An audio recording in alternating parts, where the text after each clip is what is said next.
definitely. You can, outside. Sorry, I pressed the wrong button. No, it's okay. Let's do it. Just give me 3 questions. I'll answer whatever you want to, and then I gotta get moving. But I'm down, brother. I'm doing no interviews except this one. This is the only interview for the whole night. All the other niggas can get the fuck out of here. It's all love, my dude. It's all love. Sorry, I pressed the wrong button. I will do my social. Sorry, I pressed the wrong button. I will do my I-O-N-T-R-O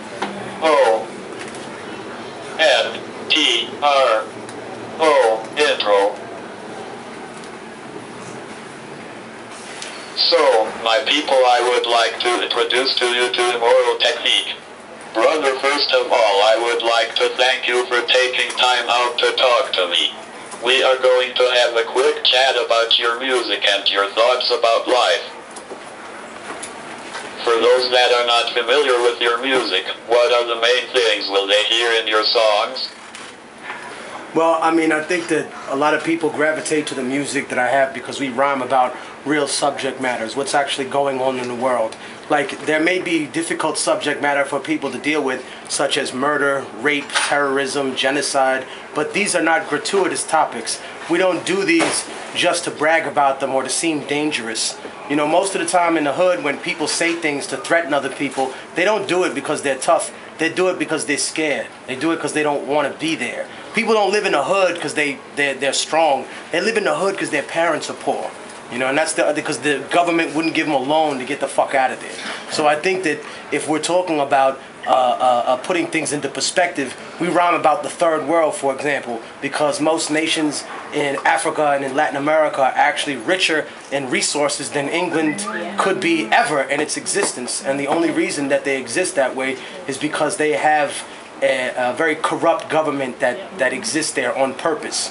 You know, so I think that people gravitate to the subject matter because it's real and it's true. For example, I rhyme about being incarcerated, and I do programs with incarcerated youth because being a formerly incarcerated individual myself, I never felt like it was my right to brag about it. I feel like it's my responsibility to educate young brothers and sisters that that's not a rite of passage.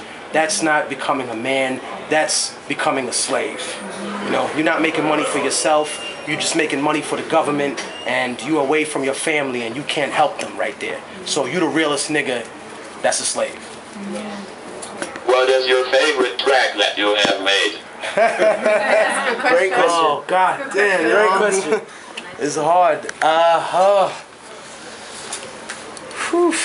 Probably the one that I never performed.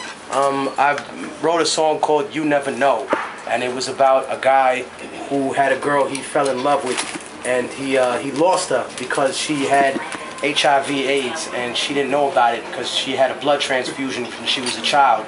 So I wanted to shed some light on that particular subject because I feel like in the ghetto or even in urban areas that are rich, that we talk about all these things that are happening in hip-hop, but what about the silent killers? You know, what about the people that die of cancer every year? They don't die of gunshots, but they're not glorified in hip-hop music. What about the people that die of AIDS or die of preventable diseases? And I think that this is my favorite song that I wrote because the first time I ever performed it, and I've only performed it 4 times in the existence of my entire career, but the first time I ever performed it, I performed it in a hospital full of people that had HIV or AIDS. So it was a crowd of about 400 or 500 people, which is a relatively small crowd compared to what I get now, but they gave me the loudest ovation and a standing ovation, and I felt very humbled, and I felt like the things that I was doing was right after being locked up and after being on parole and after having the door slammed in my face and told by employers that I would never get a job and having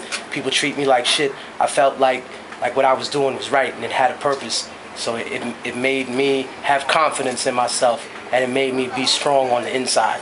Because we all pretend to be strong on the inside, but it's only until we're tested and we know how we do under pressure that we know how strong we are. You know, it's only when we overcome negativity. It's only when we face the most terrible things in our lives and we can say, we're still here, we're still going, we're still moving. I won't let that put me aside. I won't let it hold me down. I won't let it define me. I'm going to define me. That's when you know you're strong. Politics has always been the main topic in your music, but can I ask you an interesting question? What kind of mentality do you think people should have to fight for their rights and make a difference in our society? I think that the only time that we can abuse one another is when we redefine our humanity. You know, we are not born with hatred in our hearts. We have to convince ourselves that the person we're raping, the person we're killing, that they're less of a person than we are, you know, because these things are about power. We have to convince ourselves that there's something a little bit different about those human beings. You know, for example, the first slave ship that ever left Africa with slaves bound for England was called the Good Ship Jesus. But obviously Jesus was not aboard with any of those slave masters because they had lost the significance of what that meant. For me, I feel like it's very important for me not to just exemplify in the music, but exemplify in my life how revolutionary movements can transcend just spoken word and move on to actually being a part of things. Whether it's me doing something like what we did in Afghanistan, which wasn't so much just to get props from people, but it was to show them that they could make the same change in their own community. If I can achieve that, and I don't know shit about building orphanages when I first started that, you know, if I can achieve that, then what's to stop them from achieving that in their own community? What's to stop them from making a difference, whether it's in Bangladesh or Brixton? What's the difference whether it's in, you know, Harlem or Cote d'Ivoire? It doesn't matter.